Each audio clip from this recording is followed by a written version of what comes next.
Hello everyone. Greetings from the Servant of Nero. AJ here, presenting a brief biography of a rather divisive figure in Amoran. Beloved by some, reviled by others, even though that description could easily fit pretty much everyone of note in the setting. However, I feel there should be more made of characters who are prominent in the setting, but not part of the game, and among a small number of them is the now deceased, spoiler alert, former Hierarch of the Protectorate of Menoth. As someone who concentrated, and still does, unashamedly so in all honesty, on the non-human aspects of Amoran, Voile's story struck me at first as being one of little more than hubris. But as what follows tries to show, there was a sense of pure earnestness to his zeal, however hammy it could be at times. Also, his outfit was quite something to look at. Seriously though, it's very easy to underestimate how important Voyle was to the formation of the Protectorate as an in-game faction, and how much he, as a character, contributed to the nation's power and prowess.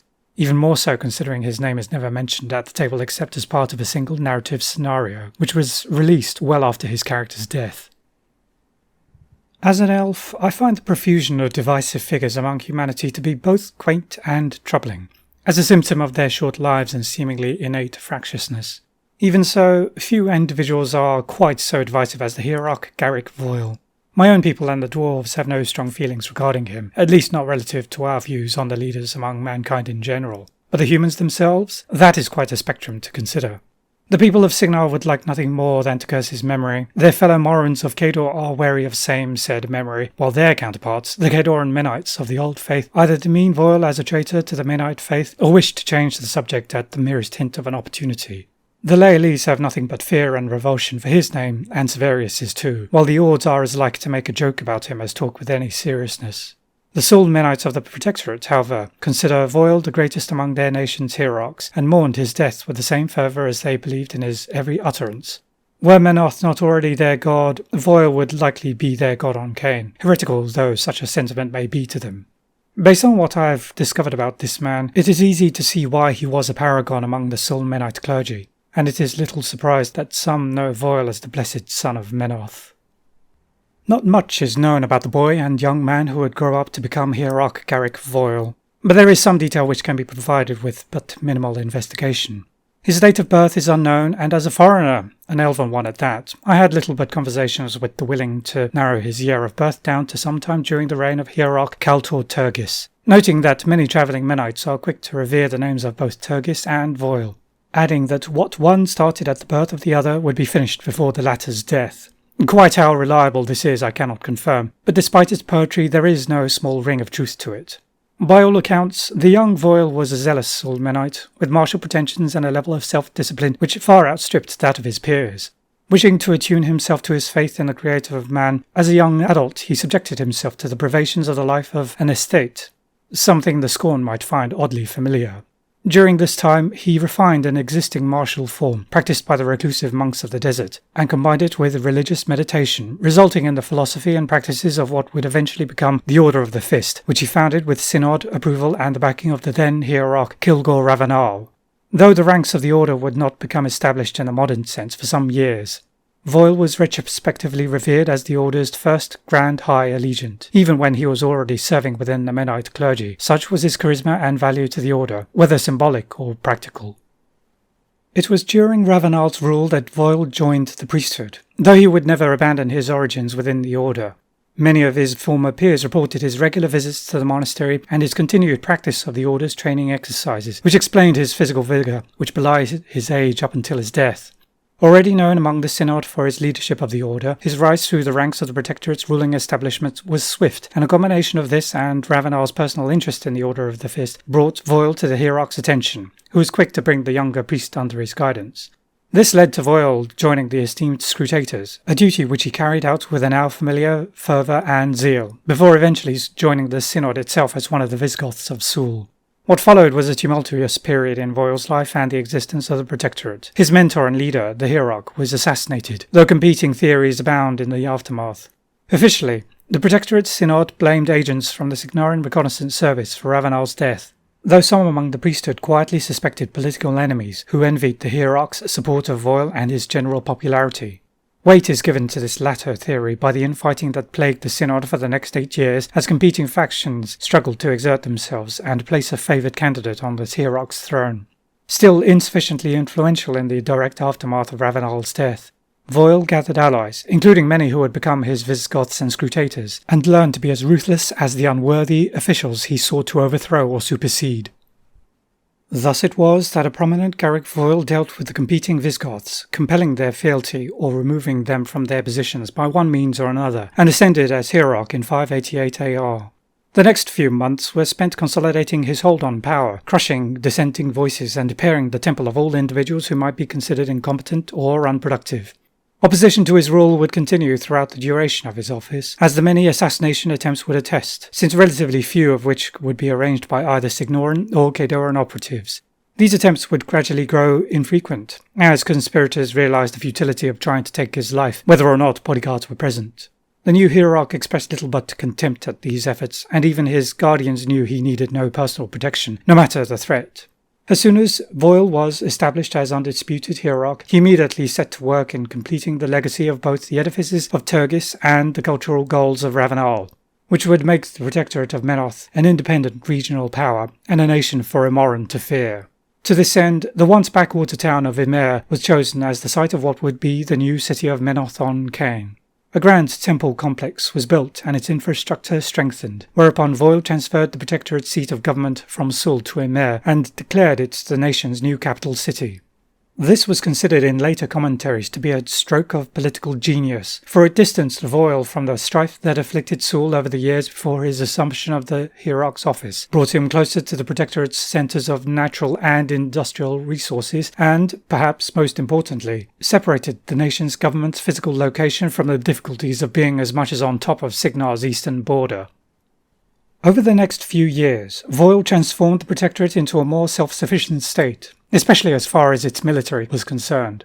First was the improvement of the nation's standing army, to which end the Tower Judgment was expanded and the facilities of the Factorium completed, boosting the capacity to produce warjacks, arms and armour, on a scale and of a quality that could, perhaps not necessarily compete toe-to-toe against the Signarans, but at least allow the Protectorate to hold their own on campaign. As this took place, anxiety was increasing concerning the sources of the nation's warjack cortexes, all of which were smuggled from Cador. Consequently, Voyle instigated a plan to abduct and compel foreign arcanists to fabricate the Protectorate's first domestically designed cortexes under the auspices of the vassals of Menoth. This proved to be a portentous decision, for with the steps taken out of the Factorium by the very first solely Protectorate-manufactured warjack, the Reckoner, the Caedoran government started shutting down the black market channels through which cortexes were smuggled into the Protectorate. Relations between the unofficial allies, bound by common enmity with Signar and in part by a shared Menite faith, turned bitter when the aptly named Butcher of Cardov was sent to apprehend Menite pilgrims on their way to ancient Ichthia. Their decapitated heads were displayed along the Black River, which succeeded only in enraging the people of the Protectorate. This incident justified Voile's decision to proceed with a very ambitious plan of expansion, which would make his mark in his nation's history and his nation's mark on the world stage. All the while, Voyle maintained diplomatic contact with his neighbour, King Leto of Signar, so as to forestall any overt action the Morans may have planned. Instead, they had to contend with more covert activity as Signar sought to undermine the Protectorate's expanding industrial output. But Menoth's will would not be denied, as it were. By 603 AR, at least in theory, the Protectorate's military strength was something to be feared by even the well-established and larger Signaran and Caedoran armies, now that it was supplemented by several new warjack designs, including the Guardian, amongst others. But before he could take action with the reinforced army of the faithful, so they were known in the vernacular, the appearance of a young girl who claimed to be gifted with visions directly from Menoth caused an uproar among the citizenry and clergy. The Harbinger, as she came to be known, was accompanied by a throng of worshippers and well-wishers held in awe with the apparent divinity that followed in her wake. Hierarch Voyle and the Synod received them at Imer, and he judged her to be Menoth's voice on Cain. The discovery of the Harbinger was not without incident, as one of the first acts of my countryman Gorshade as an agent of Crix was to attempt her assassination. The Eldritch failed, managing only to kill the Grand Exemplar Banehurst. Swiftly, Voyle elevated Mikhail Kreos to the fallen knight's position of leadership, and the new Grand Exemplar was celebrated just as the old was mourned. Even so, the Hierarch's plans would not be delayed, and he later revealed part of his private counsels with the Harbinger, which confirmed the Protectorate's future trajectory. That was instigated by the invasion of Lael by Cador. With Signar moving to support their northern ally, this led to the outbreak of all-out war in Western Amoran when Voyle declared the Great Crusade, which would strike out in two directions. One against the hated Signarans along the Black River, and the Northern Crusade, which would be against Cador. The Grand Protector Severius would move with the army north, while the Hierarch himself led Menite forces against the walls of Caspia. Despite early successes and an intelligent strategy that accurately accounted for the Protectorate's inferior forces, the Menites were unable to establish a permanent bridgehead on the western bank of the Black River. However, there was a much greater plan than merely the simple conquest of Caspia. Aware of Cadoran successes in Lael, but unwilling to trust the northern power to defeat Signoran forces in the Thornwood, the greater part of the Northern Crusade would strike southwest upon reaching Fisherbrook, while the Harbinger, accompanied by the returned Testament of Menoth, would confront the Crixian menace, which had lately come to light. And though Lich Lord Asphyxius was defeated in his quest for supremacy in the Immerese mainland, the Harbinger was mortally wounded, used as a living gateway to Arcane. Combined with reverses suffered along the Black River front, the Menites were fighting for control of Sul itself within only a few months of commencing the Great Crusade. Survivors from Fisherbrook, including her faithful protector, senior paladin Dartan Vilmon, brought the Harbinger's body back to Emer, where, despite the mourning populace, Voyle conducted the miracle of bringing her soul back from Arcane and returning her to life. From snippets of his speech given that day before the massive congregation at the temple complex, it was a demonstration of his complete and utterly limitless faith in Menoth to do so. This act brought new zeal to the Menite efforts, and they recaptured their former capital and once again went on the offensive, with Flameguard and Exemplar forces managing to secure command of the gates of Caspia. All of the Protectorate's reserves were mobilized for the invasion at Voile's order. But then came that singular moment. Angry at failures to make the most of Menite ascendancy against the Signoran defenders, he declared his intention to take personal command, disregarding the Harbinger's warning, harkening back to Sulon's prophecy that no living Hierarch would set foot in Caspia before it was made whole with the city of Sul under Menite rule. Thus, as the Protectorate vanguard advanced, so too did the Hierarch at their head, only to be confronted by elements from the Storm Division under Lord Commander Striker and the King himself, and the enemy's fort. A competent swordsman later was no match for the Hierarch, who harshly disciplined himself in martial forms throughout his many decades. Striker had his sovereign ushered away, leaving Storm Knight Warcaster and Priest Monarch to duel, alone before Gollivant's gates, which barred the way to the heart of Caspia. The combatants tried to negotiate, though Voyle was intractable, and even some of the Menites were troubled when he ordered a fiery attack on the walls, where Menite prisoners stood. Against this, Vilmon alone dissented openly. The Hierarch's move to execute the Paladin was intercepted by the Harbinger, betraying the difficulties that existed between Priest King and Prophet. Not knowing what to do in his rage, Voyle attacked Striker, and despite his anger clouding his faith, he quickly gained the upper hand. Though Voyle was on the verge of victory, his prowess evidence of his otherwise inhuman faith to his enemies, and though the Signoran was gravely wounded, Striker took up the fallen Harbinger's sacred sword, Providence, profaning it in the eyes of all Menite witnesses, and with it struck the Hierarch down. It should come as no surprise that the Menite forces were stunned to inaction by the death of Voyle and could only concede the field of battle and depart with the body of their leader. Hierarch Garrick Voyle would take his final resting place in the crypt beneath the great temple complex in Emer.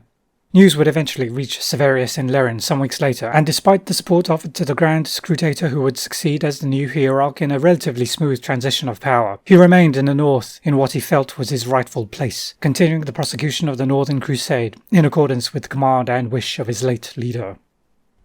Voyle and his eventual successor shared a cordial relationship, enough to consider each other friend as well as colleague within the hierarchy of the priesthood. Though the two were not as close as Voyle was with Ravenal, and disagreed to the end where Fiora, the priestess of the flame, was concerned, they nonetheless highly valued and trusted in each other's advice and service to Menoth. The Grand Scrutator achieved this rank with no little support from Voyle, and despite his position in the clergy, his gift as a warcaster allowed him to enact his god's will as a supreme commander on the battlefield, a fact of which influenced Voyle in his decision to place him at the head of the Northern Crusade. His good judgment in this matter would not go unrewarded, as Severius established a firm foothold in Lerin to fight against the unworthy Lackeys and impious Cadorans as the sul-menites viewed them. A more complicated relationship is noted between the Hierarch and the Prophet, the Harbinger of Menoth. He very quickly realised her importance and connection to Menoth, as well as what she could do for the Protectorate, and he was able to balance his ambitions for his nation with the purity of her being as an agent of their god. The circumstances leading to his death in battle are but the only episode which mar a life of incomparable faith. Hierarch Garrick Voile's legacy is beloved by sul-menites, or at least by those who pause to think on such things. It is undoubted that his contributions to the Protectorate were beyond any and all hierarchs who came before him, with the possible exception of Solon, who established the nation. While Voyle did not start any great work per se, he oversaw the completion of many, concluding plans laid by his predecessors.